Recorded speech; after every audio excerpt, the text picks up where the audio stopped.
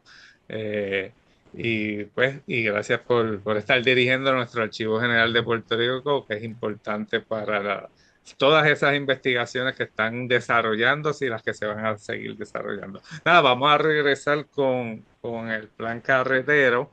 Muy Quiero, interesante, quiero, Eduardo, lo que... quiero añadirte algo más antes Ajá, de que pasemos a otro tema o cualquier sí. cosa sobre el inventario. Eh, para nosotros aquí en la oficina es ineludible. Una de las cosas que separa lo que la oficina hace de otros trabajos que pueden ser de carácter más académicos es el hecho de que cuando yo trabajo una nominación o se trabaja una nominación para el registro nacional, irrelevantemente de qué propiedad sea, puede ser una pequeña casa en el barrio de la Playa de Ponce o un gran sistema de carreteras del siglo XIX, eh, tú necesitas mostrarle al registro nacional que aparte de hacer la historia de ese recurso tiene todavía la capacidad de transmitir su periodo constructivo.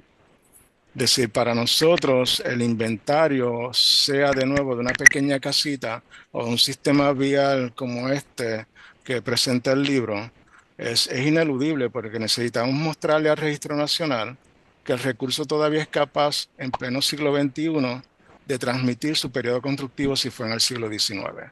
Y eso solamente lo puede hacer el inventario. Necesitamos mostrar que físicamente el recurso conserva fábrica histórica suficiente como para transmitir su importancia. Así que en términos de la oficina estatal, lo que hacemos aquí, que nos separa de esa producción académica, que a veces se orienta solamente en la investigación de archivo, a Ujú. nosotros nos separa la tarea ineludible de que tenemos que probar físicamente de esa habilidad que tenga recursos. Así que los inventarios son materia indispensable para nosotros, irrelevantemente de la naturaleza o la complejidad del recurso como tal. Sí, sí. Y tengo que mencionar que ustedes constantemente están convocando proyectos de investigación para el rescate de estas estructuras. Hace unos años, creo que en el 2013, 2014, yo participé en uno, en el de la escuela Perry en Lajas, una En escuela de Lajas, 1904, claro, sí, que fue de las primeras, de ese primer grupo de escuelas que se construyeron a principios del siglo XX y que hoy día todavía se está utilizando no como escuela, sino como digo centro cultural, pero no en el sentido que aquí en el Instituto de Cultura puertorriqueño trabajamos los centros culturales, sino como un edificio donde se hacen exposiciones de obras de arte, donde grupos culturales se pueden reunir y todo eso. Y gracias a este proyecto de crear ese inventario, de hacer esa nominación para que esté presente en el registro nacional, pues la escuela resurgió y tomó vida. Y fue parte de ese proceso. Pero nada, vamos a continuar con el plan carretero. Eh, bueno, el tiempo, mencionamos 2017 comenzó todo esto, estamos en el 2025, estamos hablando de 7, 8 años de duración, pero dentro de ese proceso hubo un periodo de investigación, un periodo de redacción, revisión y publicación. ¿Cuánto duraron estos procesos aproximadamente? eh, un tanto difícil a veces poner fecha, pero sí podríamos Sí. poner fecha en sentido del producto. El- la carretera central la comenzamos cuando, era, cuando la oficina nos dio la tarea de realizar el trabajo. La comenzamos en el 2017. Para el verano del 2017 comenzamos la investigación de archivos e inclusive ¿verdad? Una tarea un poco solitaria al principio del el inventario, reconocimiento, tratando de ver físicamente que tenía la carretera. En el 2017, María nos detiene el proceso. María nos va a cerrar el archivo por un número extendido de meses, casi 8 meses. E indudablemente también los impactos físicos en el área de la montaña causada por el huracán nos va a cerrar las carreteras central por un periodo extendido también. La retomamos una vez que la situación se normalizó en la medida de que podamos llamar normal a lo que ocurre después de María. Eh, y la terminamos como nominación al Registro Nacional para el 2019. Así que estamos hablando de un periodo de casi 2 años en términos de investigación, redacción, documentación física, el inventario y la preparación del documento final para envío al Registro Nacional. Para el 2019 la terminamos, la carretera central, con la inclusión de la carretera central. La carretera 4 la terminamos para el 2020. Nos resultó un poco más rápido porque ya conocíamos el proceso, es decir, nuestra escuela fue la carretera central. Cómo escribir, Sí. cómo investigarla, qué hacer. No teníamos modelos para seguir, no en cuanto a nominaciones al Registro Nacional. En modelos locales no había ninguno para seguir, así que la carretera central fue nuestra primera gran escuela. Aprendimos qué hacer, qué no hacer y cómo hacerlo mejor. Eso nos sirvió para acelerar el proceso tanto para la carretera 4, la cual incluimos en el Registro Nacional en el 2020, y la carretera 6 la completamos para el 2021. Así que entre el 2017 al 2021 se hizo el proceso de investigación, redacción, documentación, inventario y preparación de los documentos de nominación para las 3 carreteras. Ya para el libro, pues sería un proceso posterior, ¿verdad? Del 21 al 25, no es que estábamos dedicados al libro, no es nuestra tarea ministerial como especialista en propiedad histórica sentarnos a escribir libros en la Oficina Estatal de Conservación Histórica. Teníamos otras tareas que hacer, otras propiedades que investigar desde diversos puntos. Pero lo del libro lo volvimos quizás a retomar con fuerza a partir del 2023, posiblemente. E indudablemente usamos las nominaciones como la base sobre la cual crear. Así que para el 25 ya, 24-25 ya tenemos un montaje bastante final de lo que queríamos para el texto que se presentó hace un par de semanas atrás. Así que, Te voy a no, hacer, ajá. sí, dime. Sí, no, no, es una pregunta porque yo sé que pues, las nominaciones son documentos públicos y se ve mucho que se pueden acceder. Este es específico, ¿se pueden acceder en línea? Oh, sí, están tanto en nuestra página que en eso te puedo explicar, Ok, Eduardo, con mucho más detalle, pero de igual forma las puedes lograr el acceso en la página del National Register, la página nacional, a nivel nacional. Las perfecto. nominaciones desde hace unos años para acá, una vez que son aceptadas y se incluyen en el registro nacional, pasan a ser parte de la documentación de NARA, los archivos Sí, nacionales y records Administration de Estados Unidos, así que son un documento público disponible para todo aquel que quiera accesarlo, lo cual los convierte no solamente en un escrito eh, documental de un contexto local, sino las nominaciones se convierten en un patrimonio nacional en buena medida, una vez que son incluidas, sí. están disponibles a lo largo de toda la nación y prácticamente todo el que quiera de cualquier parte del mundo que entre a la página del Registro Nacional puede conseguir las nominaciones. Así que son, ¿verdad? La exposición que se le da al documento y a la exposición que por ende se le da al recurso rebasa mucho más allá de los límites regionales. Pero sí están disponibles y en Perfecto. nuestra página te lo puede explicar Eduardo con mayor detalle. Sí, Sí, sí, Eduardo. si entran en la página nuestra www.osh.pr.gov, pues van a ver que hay allí un enlace que los lleva al mapa de recursos históricos de Puerto Rico que nosotros trabajamos. Y una de las secciones precisamente es el Registro Nacional. Y ahí dentro del mapa de Puerto Rico, pues van a ver las más de 340 propiedades, ya sean individuales o distritos que Puerto Rico tiene incluida en el registro nacional y van a ver el trazado en el mapa de las carreteras.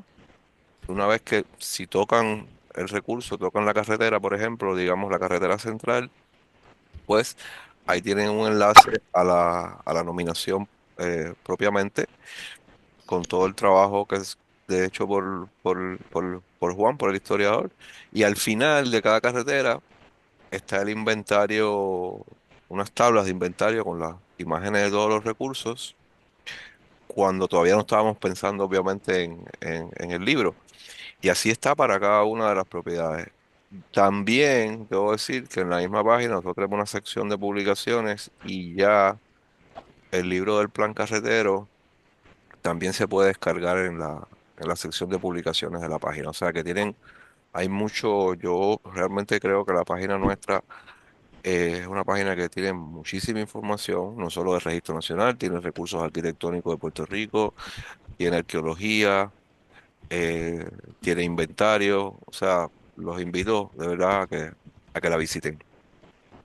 Sí, sí. De hecho, se me ocurre que, no sé, eventualmente debemos hacer una coordinación para hacer una presentación de la página, No, con porque, mucho gusto, claro, con mucho gusto. sí, sí. Pues nada, estaré luego comunicándome para trabajar eso Sí, porque me claro. interesa y aquí hemos presentado diversos proyectos que están virtuales, ¿verdad? Y creo que este es un recurso, como muy bien Eduardo menciona, de mucha importancia, especialmente para los que están investigando, y no solamente para los que están investigando, sino para el que quiera tener conocimiento general de X o Y. Me imagino que ahí debe estar lo de la escuela Perry, debe estar lo de todas las Todas, escuelas todas. que... Están todas las Sí, propiedades, todas. pues perfecto, perfecto. Pues vamos a regresar con el plan carretero.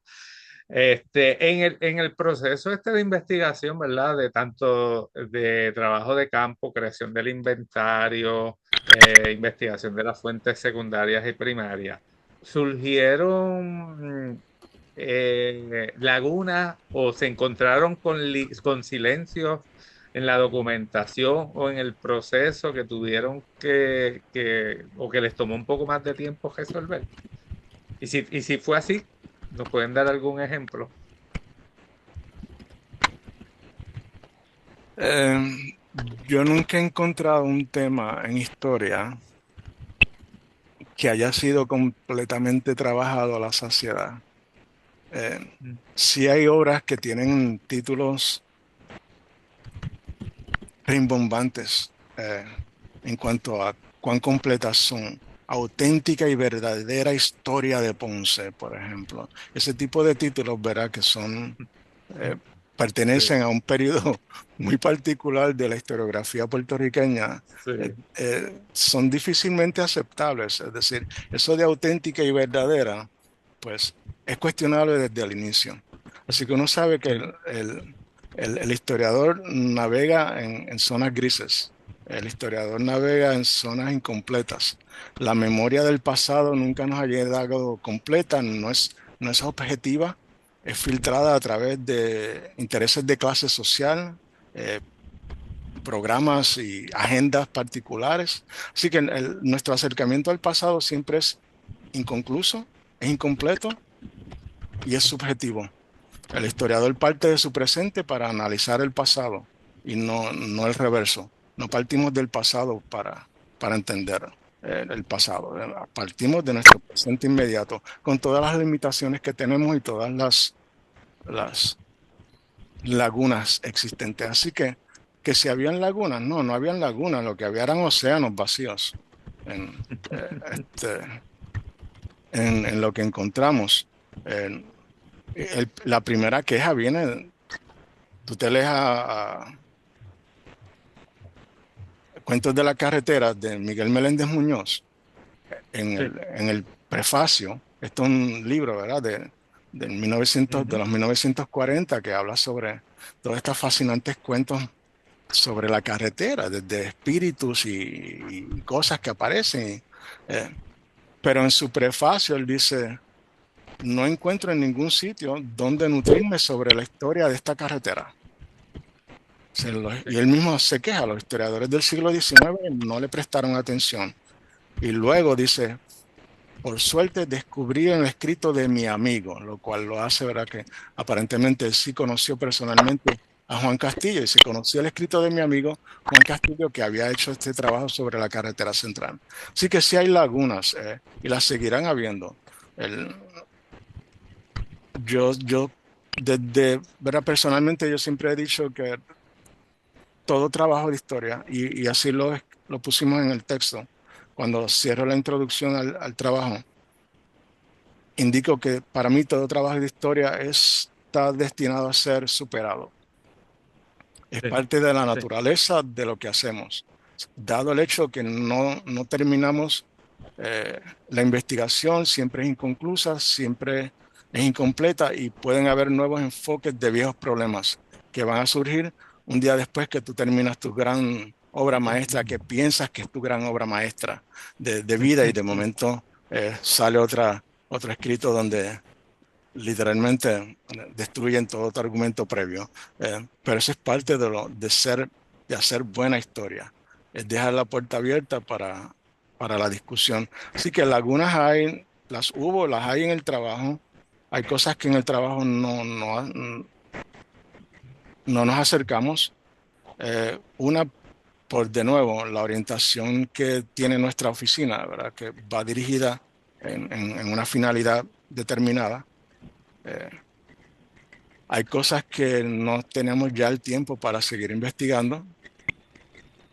Hay documentación que hubiéramos querido poder conseguir y que sabemos que existe, pero no estamos seguros de su localización o está fuera del archivo general. Eh, la posibilidad de tú hacer estudios, investigación en archivos de Sevilla, pues no son unas posibilidades reales dentro de nuestro contexto de la oficina. Así que tenemos que accesar lo que podemos accesar en línea y dar por sentado de que nuestro trabajo, aún con el mejor esfuerzo, es incompleto como tal. Así que si hubo lagunas en lo que vimos y siguen habiendo lagunas aún después de la publicación del trabajo. Pero es parte de lo que esta naturaleza de la disciplina histórica es, ¿verdad? Un trabajo siempre en construcción. Como decía Pierre Vidal, la historia es un proceso de trabajo en construcción. Eh, Así De que sí, hecho, mencionaste no solamente que otra persona haya estudiado, sino tú mismo en los mismos documentos, luego que finalice el trabajo, de repente, adiós, mira, se me pasó esto, o acabamos de encontrar esto y ya el libro se publicó sí, mira, y cosas así y pasan. te doy un ejemplo y lo tiramos aquí al aire rapidito para que Sí, es mejor, ¿verdad? Uno enterrarse el puñal eh, en un aracari personal a que vengan a después hacerlo. Pero curiosamente, estando en el Archivo General hace unas semanas atrás, en el libro nosotros hacemos la siguiente afirmación.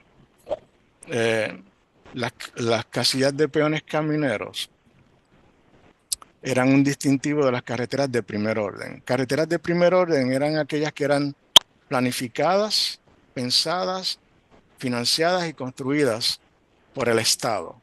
Y cuando digo el Estado, ujú, en nuestro particular caso siglo XIX, me refiero al gobierno peninsular.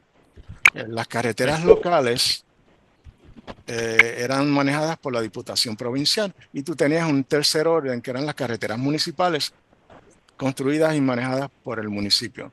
Las carreteras de primer orden, como era la Central y la 4 y la 6, eran pensadas y financiadas por la Jefatura de Obras Públicas. Una de las cosas que mencionamos es que las casillas de peones camineros eran un elemento distintivo de las carreteras de primer orden. Es decir, algo que define a las carreteras de primer orden es el hecho de tener peones camineros asignados para su conservación. Hace un par de semanas estamos en el Archivo General mirando una documentación y vemos esta memoria donde indican que se están pensando, se está planificando con los dibujos inclusive de casillas de peones camineros para carreteras de segundo orden. Casillas que no tienen el modelo aprobado por el Estado, no es la típica casilla tradicional con la que tú identificas la casilla de peón caminero en el día de hoy. Así que ya el libro había salido, Y lo que hizo ese documento fue aseverar mi, mi comentario final en la introducción cuando yo dije, todo libro de historia está destinado a ser superado. Pues sí, mira, un simple documento nos mostró que hubo una intención, no sé si se construyeron o no, ya eso tendríamos que lanzarnos una investigación más detallada, pero hubo una intención de construir casillas de peones camineros para carreteras de segundo orden, con un diseño muy particular que se alejaba del modelo tradicional de la casilla de Camprubí o de Gadea o de Baltrina. Eh, Así que es ahí ya una nueva, ¿verdad? Una laguna que te hace el recién descubrimiento diciéndote que no es laguna, realmente es un puente diciéndote, Sí. podemos orientarnos en esta investigación. Es necesario mirar esta nueva versión, ver si encontramos algo distinto. Es necesario mirar la documentación primaria y luego constatar físicamente de que dicho producto fue hecho, ver si todavía están allí, ya que tenemos un plano que nos enseña lo que pudo haber sido ese modelo prototípico de esa nueva casilla, pensada localmente. Así que sí, hay lagunas y las seguirán habiendo, por suerte, las seguirán habiendo, sí, claro que sí. Sí, sí, ¿no? Y ya eso en sí de lo que acabas de mencionar es un proyecto de investigación para una tesis, fácilmente. Exacto, Ahí sí. tienes material para trabajar y así debe haber muchas otras vertientes. Les pregunto, ¿verdad? ¿Qué intención, o si no fue por alguna intención, si no fue simplemente siguiendo el proceso de modernización, pero el gobierno colonial y el gobierno en Madrid para fijarse y empezar este desarrollo aquí en Puerto Rico, específicamente este de 1860? ¿Qué los motivó a ellos a hacer esto? Tienes que ya para ese periodo, mira, el reclamo de buenas carreteras para Puerto Rico, tú lo ves marcado desde finales del siglo XVIII. Hay Ujú. un constante reclamo por diversos grupos, políticos, económicos, las fuerzas vivas del comercio que estaba surgiendo, reclamando que la isla carecía de un sistema vial que fuera coherente, que fuera lógico y que fuera útil. Y es muy cierto. Muchos historiadores han atribuido que era la falta de buenas carreteras desde en Puerto Rico hasta bien entrado el siglo XIX, eran parte de esa política de abandono de España hacia la colonia en el Caribe. Eh, sí, podría ser, no estoy diciendo que no, es una forma de verlo. Es otra forma de verlo, es que tú realmente no vas a tratar de invertir en el desarrollo infraestructural de una isla cuya finalidad principal es la militar. Es decir, Ujú. mientras Puerto Rico fuese siendo considerado como un bastión militar, el desarrollo infraestructural vial no era una prioridad para el Estado. El ataque británico del 1797, cerrando el siglo XVIII, todavía te mostraba que Puerto Rico era una pieza importante o de interés en el juego del imperialismo europeo en el contexto caribeño. Así que era Sí. una isla que estaba siempre en posibilidad de ser perdida. Tú no vas a invertir en el desarrollo infraestructural de una isla cuya finalidad es la de llave militar. En otras palabras, tú no vas a ver un Walmart en el paralelo 38 en Corea. Eh, por mucho que exija la población, necesitamos un Walmart aquí. No, no lo vas a ver, porque esa no es la finalidad del paralelo 38. Tú lo vas a ver cubierto de minas, sí, y toda una infraestructura militar de defensa, sí.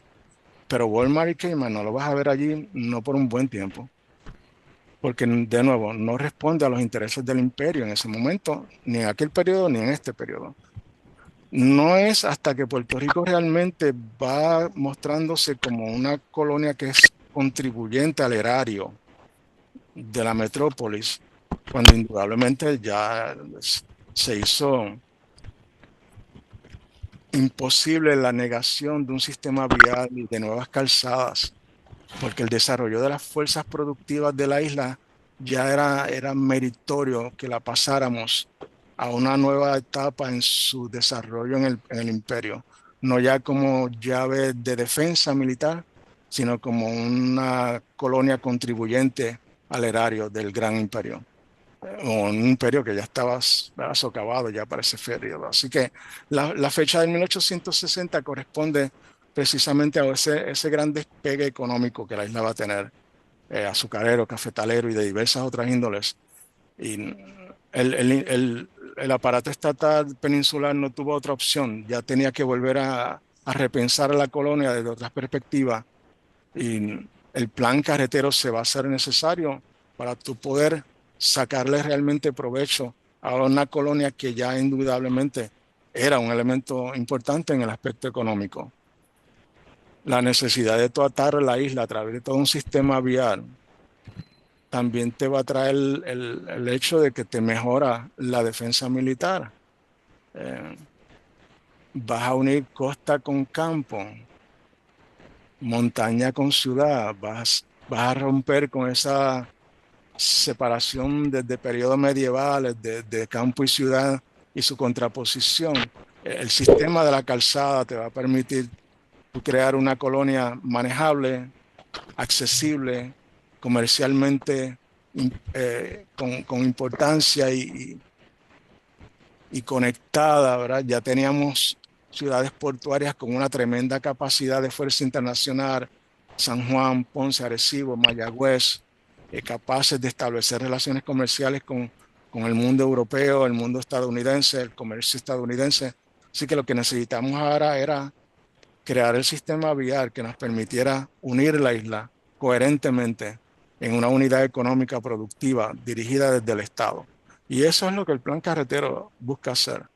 Eh, un sistema de vías de 800 kilómetros de carreteras de primer orden dirigidas como red principal, a las cuales las calzadas de la Diputación Provincial y las calzadas del municipio pudieran unirse y crear este gran complejo, que la aspiración eran 1.500 kilómetros a lo largo de toda la isla en un sistema interconectado entre carreteras de primer, segundo y tercer orden.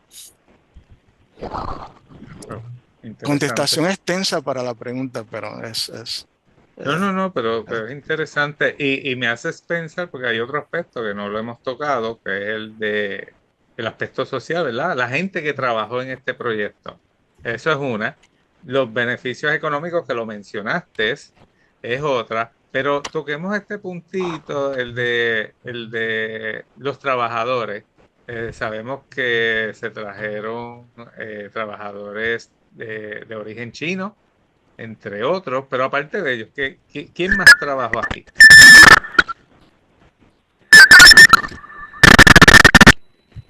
Eso soy yo, ese sonido. No sé. Se oye raro en la... ¿Me oyen bien? Sí. Sí, te escuchamos, te Ok. escuchamos. Es que había una estática fuerte.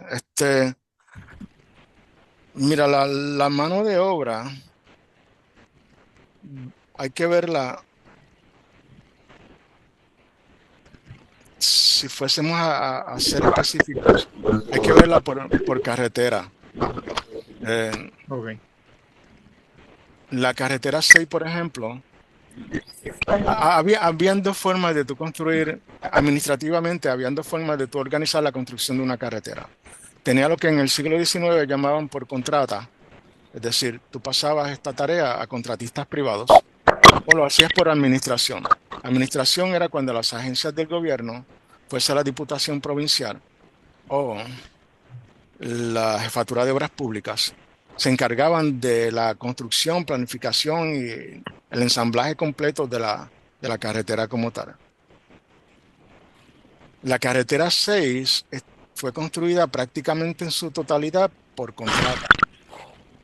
Allí no hubo mano coartada, no hubo mano de confinados, no hubo mano de obra esclava, no hubo mano coartada traída del extranjero.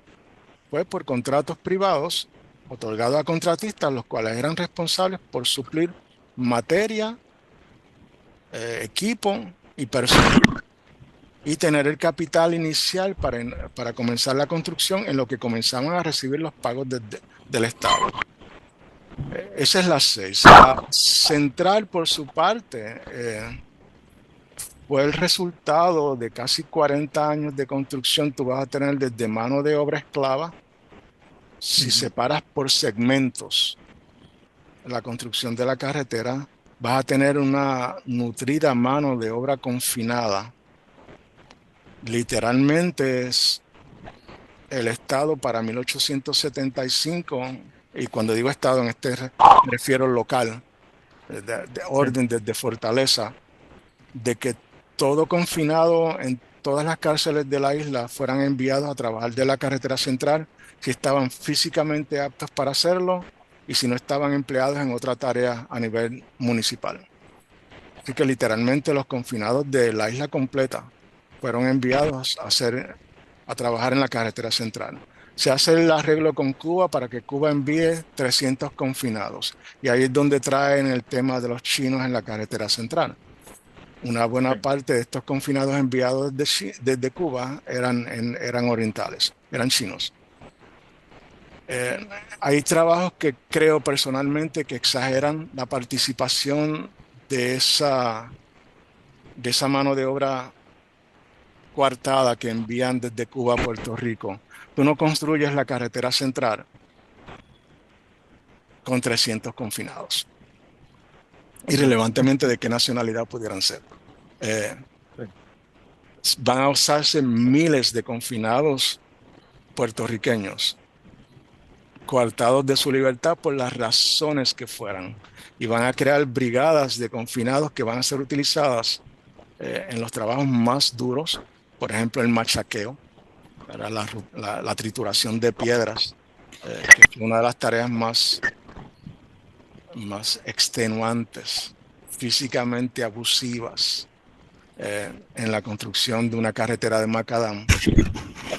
Y vas a tener el jornalero libre, que también va a haber una gran empleabilidad de jornaleros libres que se emplean en diversas tareas a lo largo de la construcción de la carretera central y la carretera 4. Y indudablemente la carretera 6. La carretera 6 es producto de ese jornalero libre. Así que la mano de obra fue esencial, ¿verdad?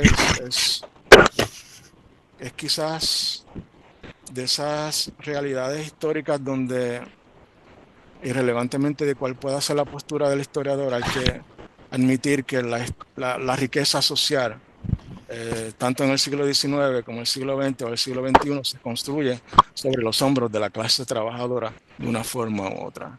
Sean carreteras, sea una fábrica. Es en ellos donde depende.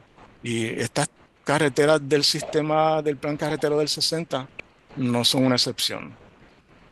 No se hubieran podido realizar sin esa mano de obra confinada, coartada, libre, esclava, conglomerada en todo, y jornaleros libres son los productores de esta magna obra, lo cual hace, ¿verdad? Parte de esa cosa que nosotros queremos enfatizar, ese valor social que tiene el recurso cuando tú entiendes que ha sido el producto de generaciones que de una forma u otra, o por opción propia o por no opciones,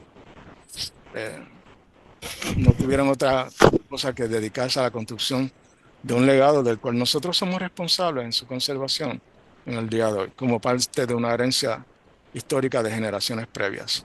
Pero sí, la mano de obra fue intensamente utilizada, pero tienes que verla carretera por carretera para entenderla y evitar la generalización, ¿verdad? Como me han dicho a mí en muchísimas ocasiones. Sabemos que la carretera central fue construida por los chinos. No, negativo. Nada más lejano de la realidad. Que fue construida por manos obreras, sí. Por trabajadores coartados, sí. Una gran cantidad, pero no por una etnia particular, sino por un esfuerzo de una clase trabajadora de miles a través de unas decenas de años de trabajo. Aquí la importancia es desmitificar estos conceptos que como mencionaste, se dicen de manera general, ¿verdad? Y se quedan así y no se va a los detalles. Este, mencionaste el asunto del Estado, ¿verdad? Del Estado local. Ahora, y me surge la pregunta, el recurso financiero, el dinero, ¿quién lo aportaba? ¿Eso era eh, local o también hubo una contribución desde España? ¿Y cómo fue ese proceso? Si la carretera es definida como carretera de primer orden, Ujú. eh, el financiamiento venía desde la península. Ok. Es decir, el dinero va a ser provisto por el gobierno español si la carretera está dentro del plan carretero del 1860, que eran todas de primer orden. El dinero viene desde la península. Si la carretera es de diputación provincial, como lo fue, por ejemplo, el inicio de la 6, la carretera Sí. 6, cuando se comienza la construcción en 1880, va a ser una carretera de segundo orden provincial. Va a estar en manos de la Diputación Provincial. El dinero para esa carretera viene local, es decir, desde Fortaleza, si lo quieres poner en ese sentido. Y las carreteras de tercer orden, la carretera va a ser financiada por el municipio en diversas Ok. formas, contribuciones particulares. eh, los municipios van a hacer uso por muchísimos años en el siglo XIX de lo que se llamaba la prestación personal. ¿Verdad? Varones de edad entre 18 a 60 años que tenían que eh, dedicar ciertas horas todos los meses al trabajo de obras públicas, usualmente para la construcción de carreteras. Es como se utiliza la prestación personal. Y no va a estar exento nadie, todo varón, fuese blanco o negro, fuese esclavo, fuese hijo de la clase burguesa, hacendada, comercial, no importase si eras varón de entre 18 a 60, tenías que prestar este servicio mensualmente, lo que llamaban la prestación personal. Si podías escaparlo, si pagabas hacías un pago metálico. Era la forma Mm, en que entonces los miembros de la clase acomodada, ¿verdad? Tanto en aquel momento como en otras instancias, lograban escapar de la responsabilidad pública del trabajo dirigido por el gobierno. Era haciendo un pago, podías pagar y te veías exento de tener que trabajar. Ese dinero se llevaba y se ponía en lo que ellos llamaban fondo de prestación personal. Era una acumulación de dinero que eran entonces utilizados para la construcción de carreteras. Ya que tú no vas a trabajar, tú, Sebastián Serrayes, tú no vas a venir a hacer tu tarea en las calles de Ponce, pues vas a tener que pagar una cantidad de dinero particular para tú ser exento. Y ese ujú. fondo entonces Ponce lo utilizaba para la construcción de carreteras. Así que el fondo de dinero va a depender, ¿verdad? Del carácter administrativo de la carretera como tal, o de tercero, de segundo o primer orden. Eh, la prestación personal es un tema que todavía necesita ser estudiado y hay muy pocos trabajos. Es una de Sí. las mejores formas o fue una de las formas más efectivas de tu poder organizar una clase dispersa, trabajadora en el Puerto Rico del periodo decimonónico. Tu poder Ok. traerla, eh, inclusive fue de gran utilidad en el sentido de que aun si tú no, si tú podías pagar para no tener que ir a trabajar, tu propiedad privada no estaba excluida. Ejemplo, si un municipio necesitaba que tú, como dueño de hacienda, participaras en el proceso de producción, de construcción pública, tú podías escapar físicamente pagando una cuota, pero yo podía utilizar tus bueyes de tiro y podía usar tu mano de obra esclava en la Ujú. prestación personal. Ellos, esa propiedad, fuese humana o fuese, ¿verdad?, de inmuebles, no podía escapar a la prestación personal. Así que fue un sistema muy bien pensado. eh, Va a ir caducando a medida que el siglo avanza, pero creo que es uno de esos temas de nuevo, como mencionaste, con Casillas, es uno de esos temas de tesis necesarios y ver Sí, cómo se sí. manejó a nivel isla y a nivel local en distintos sitios. Pero esa es la forma en que los fondos van a venir. Una carretera de Mm, primer orden, los fondos vienen de España, carreteras de segundo orden vienen de Fortaleza, tercer orden vienen del municipio. perfecto.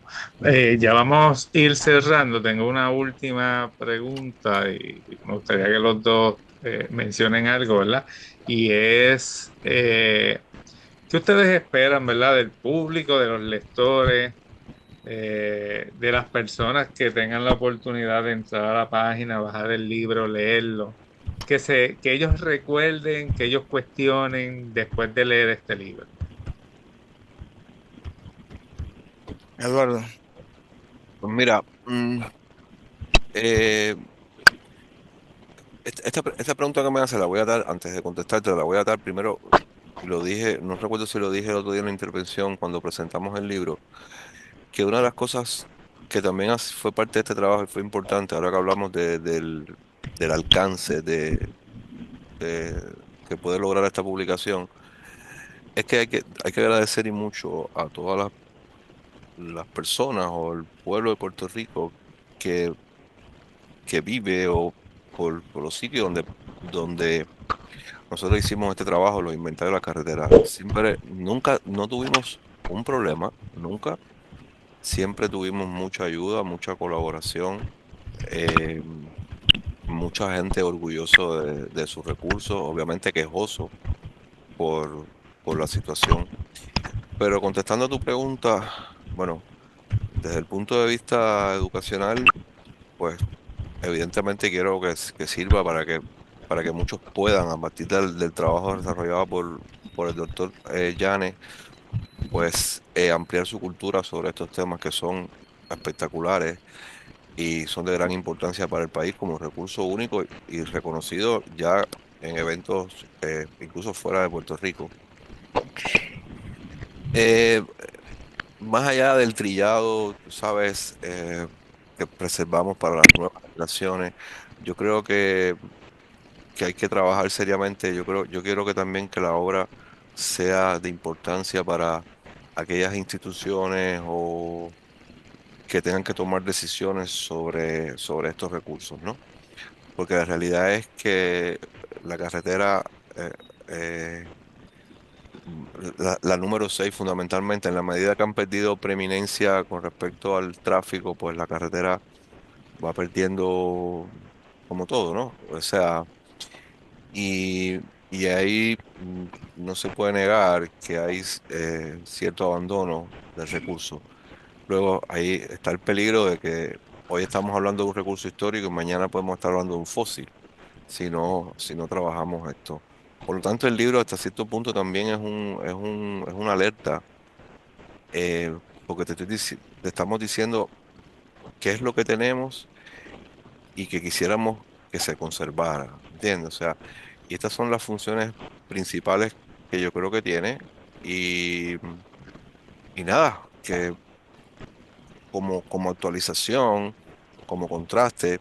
Porque otra cosa que el libro nos permitió hacer también, hay mucho contraste entre como el archivo, la propia investigación que hizo Juan, tiene mucho contraste de imágenes, de recursos, el recurso histórico con el recurso como está actualmente.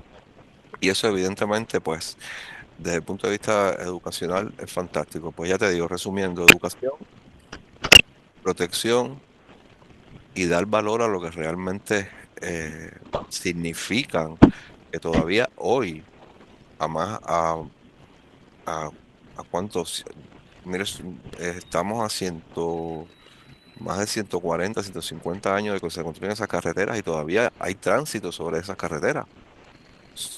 Todavía hay alcantarillas que aguantan el tránsito y si yo quisiera, Pablo, si un día pudieras bajar a una de ellas, muchas de ellas están en perfectísimo estado constructivo, más allá del ujú, abandono, de las malezas o de las personas irresponsables que pueden tirar basura, están en perfecto estado. Por tanto, cuidado, valor y educación. Eso es lo que espero que, que produzca esta publicación. Gracias. Bueno, Nada, me uno igual a lo que dice Eduardo. Este, tenemos un agradecimiento especial para las personas que nos recibieron en las carreteras, que nos preguntaban, que nos abrieron sus casas inclusive, ¿no? A enseñarnos sus antiguas casillas de peones camineros donde nacieron, o permitirnos usar su patio para ayudar de una forma más efectiva a algún recurso que era bien difícil el acceso. Y nos decían, sí, pasa por aquí, entra, no hay problema, vete a verlo. Así que un eterno agradecimiento para ellos.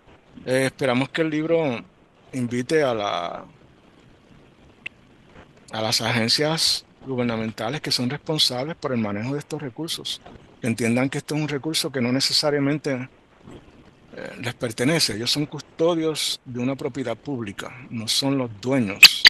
Eh, Esperamos que muestren un interés en su conservación, su mantenimiento.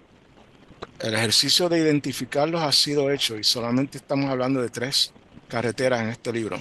Como dijo Cancio, era al principio cuando estábamos hablando, eh, nosotros de forma intencional e inclusive hasta accidentalmente nos hemos topado con un gran número de recursos similares en un gran número de vías a lo largo de cuando salimos a hacer distintas cosas en Puerto Rico. Así que esperamos que haya un interés por su identificación, conservación, mantenimiento, que las agencias responsables desarrollen una sensibilidad necesaria y el conocimiento apropiado para la conservación de estos recursos y su manejo, entendiendo que nos pertenecen a todos. Ellos son el custodio responsable, pero es una propiedad pública colectiva. Eh, Esperamos que el libro motive otras investigaciones de otras carreteras e inclusive de las mismas carreteras que hemos estado viendo, ¿verdad? En todas las lagunas que hemos dejado sin poder llenar, y que esperemos que nunca se llenen, cosa de que la invitación a la investigación continúe y sea siempre cambiante el enfoque y enriquezca la historiografía puertorriqueña. Y creo que eso es una de las cosas que queremos que el libro haga, que ponga su pequeño pedazo de macadam, no de arena, sino de macadam, bien duro y establecido en la historiografía local, regional, puertorriqueña. eh, y esperamos poder hacer otras cosas más dentro de esas mismas líneas. Hay otro gran número de infraestructuras, de recursos infraestructurales de Puerto Rico que vienen desde el siglo XIX, principios del siglo XX, que necesitamos rescatar. Esperamos que sea toda una onda nueva dentro de la historiografía, eh, y que no dejemos recursos sin ser minuciosamente investigados. Gracias por la invitación otra gracias. vez. Gracias. No, gracias. Gracias a ambos. También quiero agradecer al público que para hacer un martes a las 10 de la mañana, aunque se compartió en 32 lugares, 485 personas en 32 lugares en Facebook se conectaron para vernos.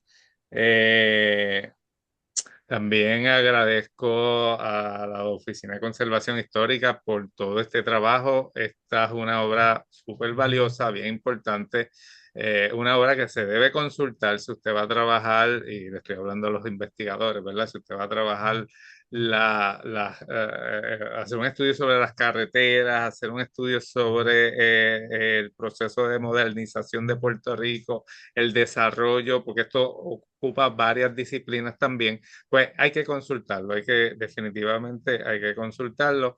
Eventualmente me estaré comunicando porque me interesa hacer una presentación de la página de ustedes y ver todos esos recursos para que la gente se entere de todas estas herramientas que están disponibles y muchas personas pues simplemente o porque no saben buscar o porque no buscan o porque desconocen, no tienen acceso a ella. Pero nada, nuevamente, gracias a ambos, gracias Marley por hacer gestar este conversatorio hoy y gracias a nuestro público que siempre está allí presente. Nada, con esto terminamos. y buen día para todos.